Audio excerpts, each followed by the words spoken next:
G'day viewers, old mate Loza here. Today we're on our way to Fremantle, Freo to the locals. It's going to be a busy day, so we'll do a couple of quick stops at City Beach and Cottesloe on the way. We're on my wife's baby Ninja today, as it is an easier bike to manoeuvre around the sometimes tight streets of Freo.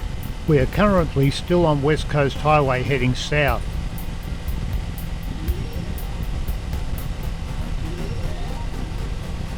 To the right is still the Indian Ocean, of which we will have a quick look at soon. So City Beach was once an isolated surfing spot, with the only access road to here being made of planks of wood. Way back in 1939 it was decided to connect this area with a newly developed suburb of Swanbourne just north of Cottesloe. Back in the day the roadway was all built by hand with no machinery. Tough old buggers back then, eh? Once access to here was improved, the beach became an extremely popular area for a day at the beach, as can be seen in these old images.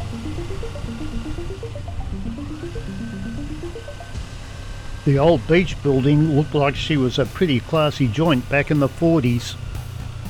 Believe it or not, but just over the horizon there is a huge underwater canyon that rivals the American Grand Canyon, only many times deeper. They say it's almost 5 kilometres deep at its deepest point. The area to our left was once upon a time pretty high sand dunes, so a lot of work was obviously needed to be done to connect the many suburbs. Now you'd never know the dunes ever existed, with green parklands and a mixture of native bushes replacing what once was. To the left is the beginning of the suburb of City Beach, where some of the knobs abode.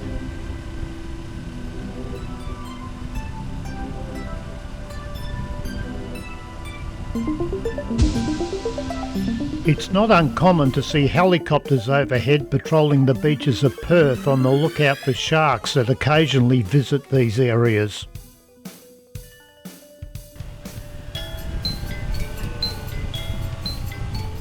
We're about to rejoin West Coast Highway and head to the next suburb of Swanbourne. Okay, we need to give the little Ninja a bit of curry to fit in with the flowing traffic. I'll be back in a minute. Now, where were we? Oh yeah, that's right. To our right is the base of the famous Australian SAS regiment. You rarely hear about much going on there, but back in the day a few of us hotshot motocross riders were invited there to give the SAS boys a bit of competition on their private track. Such were the times. We're chucking a righty to take a shortcut through the Swanbourne Burbs, and then we'll rejoin the coast near the oceanside suburb of Cottesloe. It's always nice to get off the main drag every now and again and to cruise through the pleasant surroundings of the unhurried life of suburban Perth.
Righto, so here we are back on the coast and the start of the Cottesloe Beach side.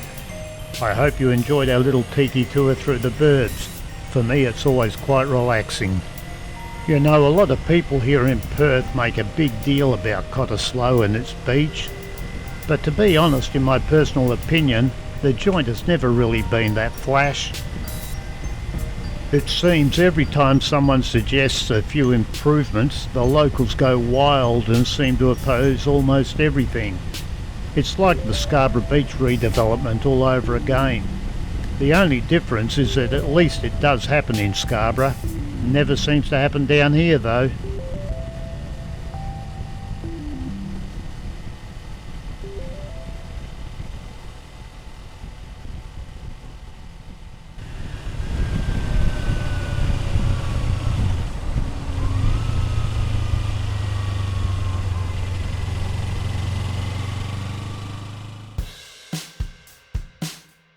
So there it is, the so-called world-famous Cottesloe Beach.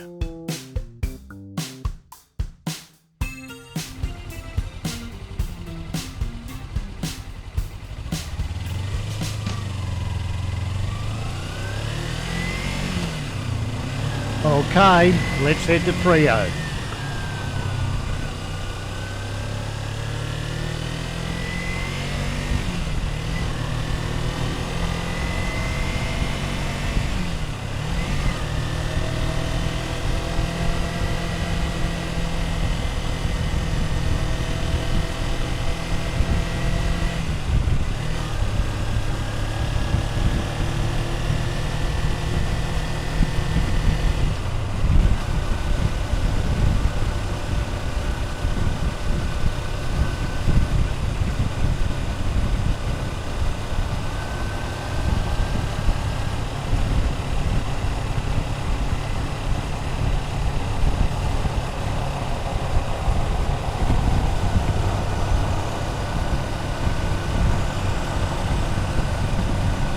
Perhaps a game of golf by the ocean, anyone? Of course, that would be the Seaview Golf Club on the left.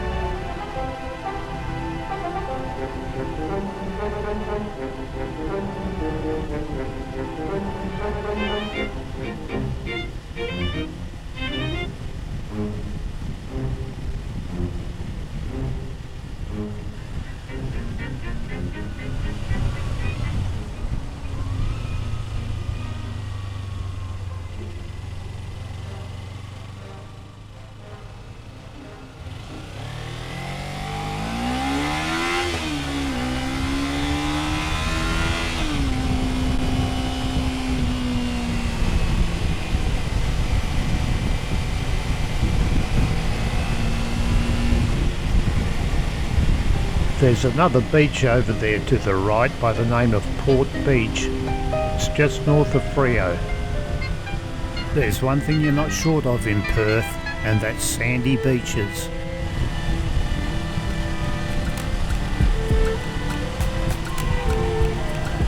To our left is the old flour mill. The red dingo painted on the side was supposedly first painted by Alan Bond, the first man to take the America's Cup from the Yanks way back in 1983. As any West Aussie alive at the time will tell you, the place went wild. In fact, if it wasn't for old Bondy, Fremantle would probably still be the run-down dive that it was before Australia too took the Cup. With plans to defend that Cup in 1987, old Freo quick smartly tidied up its act and has since become a very respectable port city in its own right. So thanks, Bondy.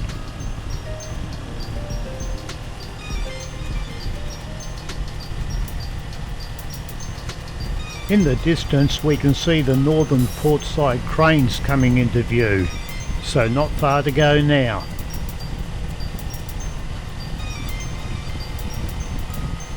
I'm going to be really concentrating when we get to the next set of traffic lights because many trucks with containers are usually all over the place. so caution is needed and in fact strongly advised in this area.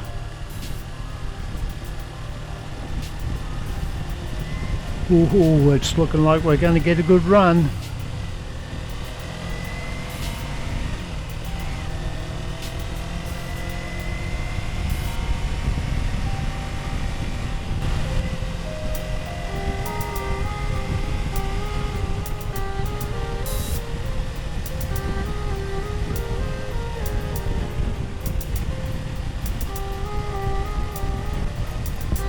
Well, that's pretty unusual. Not one truck. We're on a roll. So now let's see how we go when we get to the old Freo Bridge.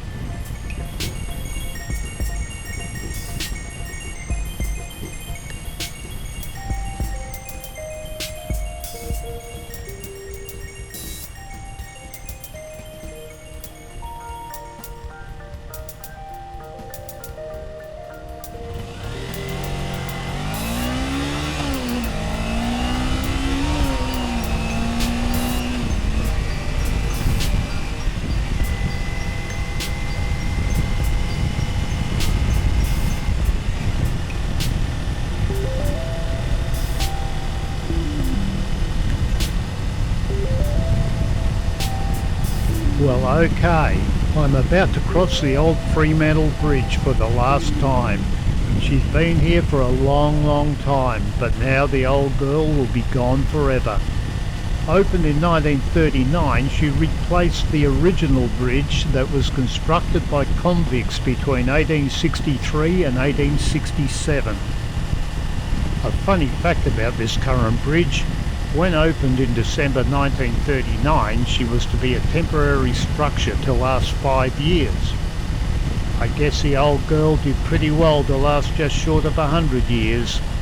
Anyway, out with the old and in with the new.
That old limestone building up front is the Fremantle Arts Centre.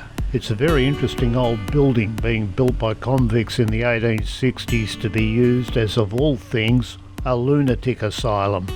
It would later be used as a woman's home, then a billet for troops during World War II before becoming the present-day arts centre. What amazing architecture! Those old convicts obviously built things to last back in the day. Truly remarkable work.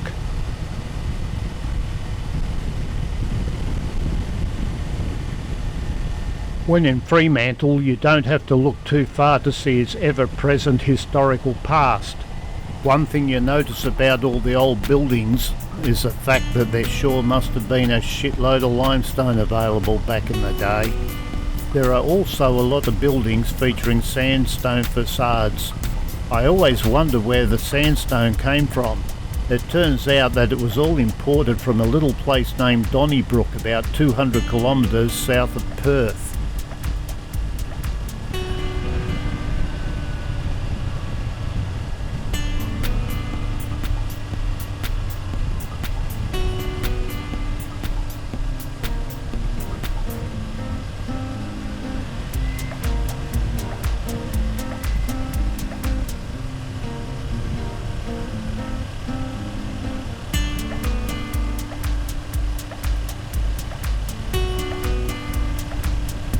The old limestone terrace buildings on the right represent Freo's late 1890s expansion and are heritage listed.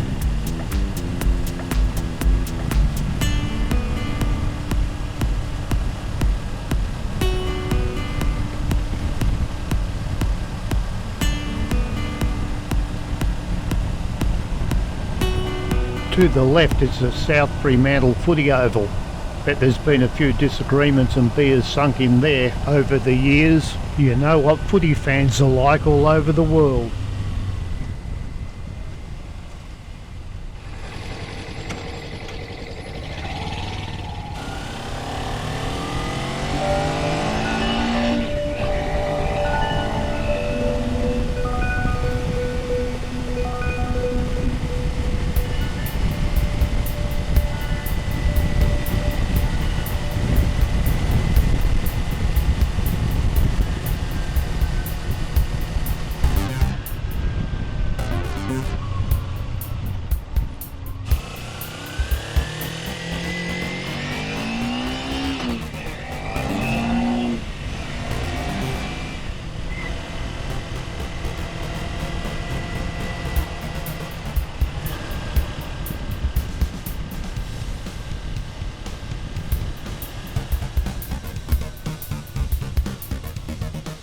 We're turning right onto the Marine Terrace to head to the Shipwreck Museum.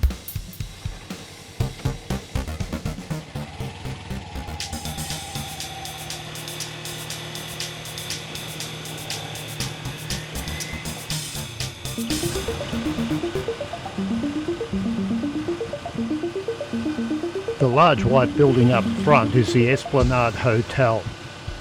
It's a fine place for accommodation, food and a few drinks in the centre of Fremantle. To our left on the other side of the park are many popular waterside seafood eateries. It's pretty commercial, but you get that.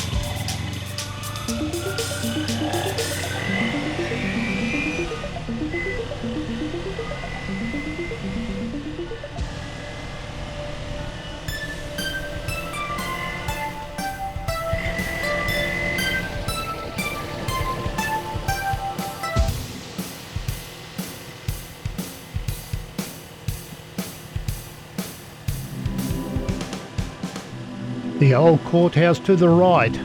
I bet there's been a few characters through there over the years. Whoa, watch it, old fella. Good man. Okay, destination number 1, the Shipwreck Museum. The building was one of the first buildings built soon after the convicts arrived in the 1850s. It was to be used as a storehouse and in fact was the first convict-built building in Freo dating back to 1852.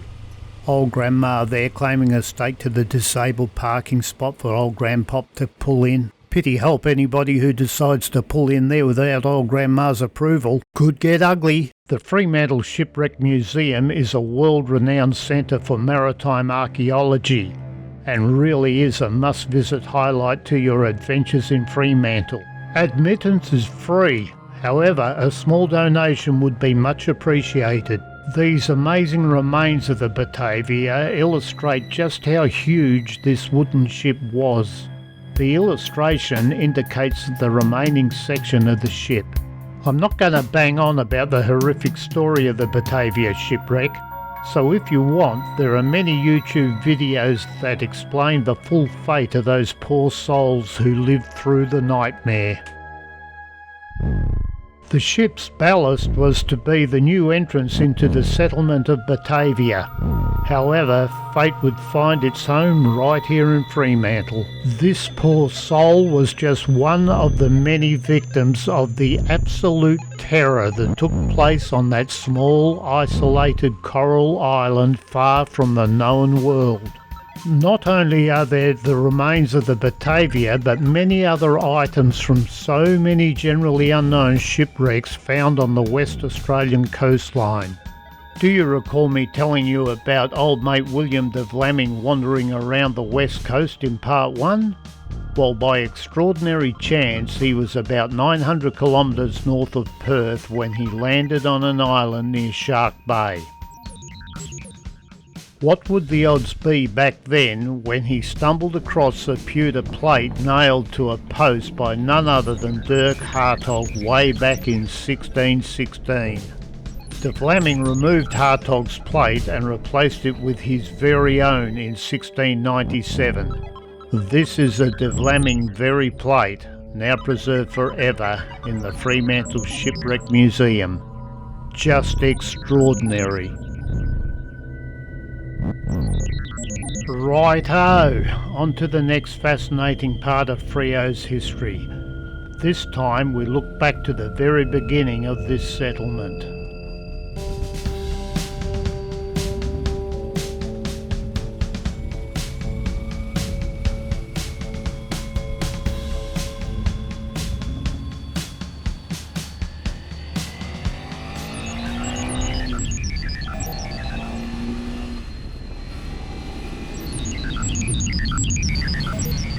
Just 1 year after the settlers arrived, there was an urgent need for a jail to be built. In August of 1830, the roundhouse construction was begun. Unbelievably, the building was opened in January 1831, just 6 months later. Try doing that today. It was originally built to hold persons convicted of crime. The first person executed at the roundhouse was a 15-year-old boy convicted of murder. John Gavin had viciously murdered his employer's 18-year-old son, George Pollard, while he slept, hacking him to death with a farm tool known as an adze. 3 days later, young Gavin was hanged just north of the roundhouse, with his body being buried in sand dunes just metres south of the building without ceremony. The year was 1843.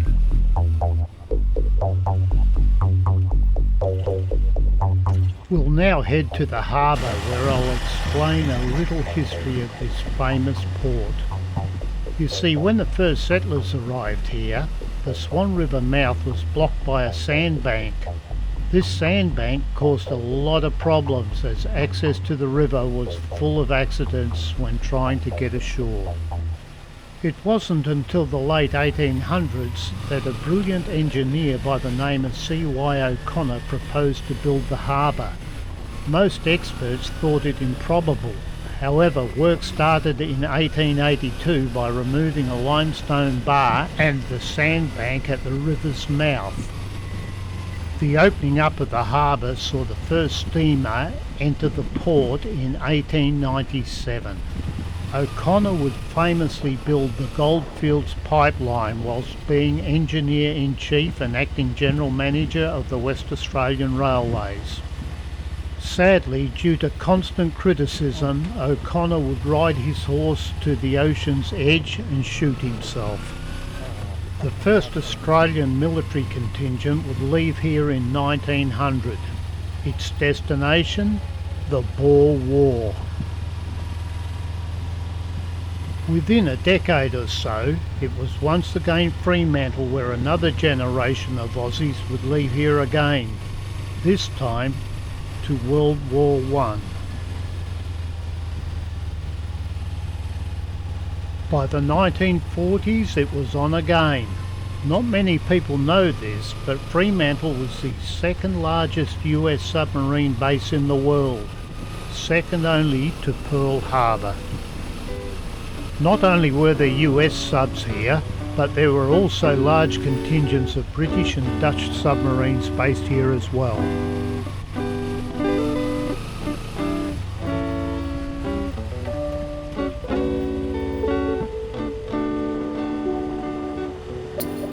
Unfortunately, the waterside wharf is completely shut off to any visitors.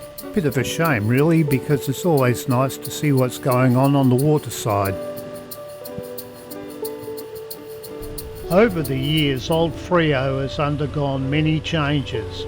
However, it has been, and I guess always will be, a beloved port city with one hell of a story to tell.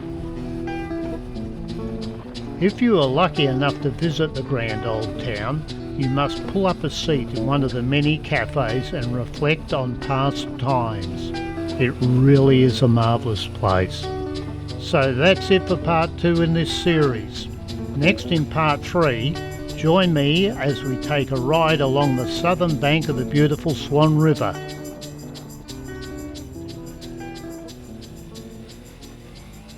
So that's it for now. I look forward to your company in the next video. Thanks for viewing. See ya.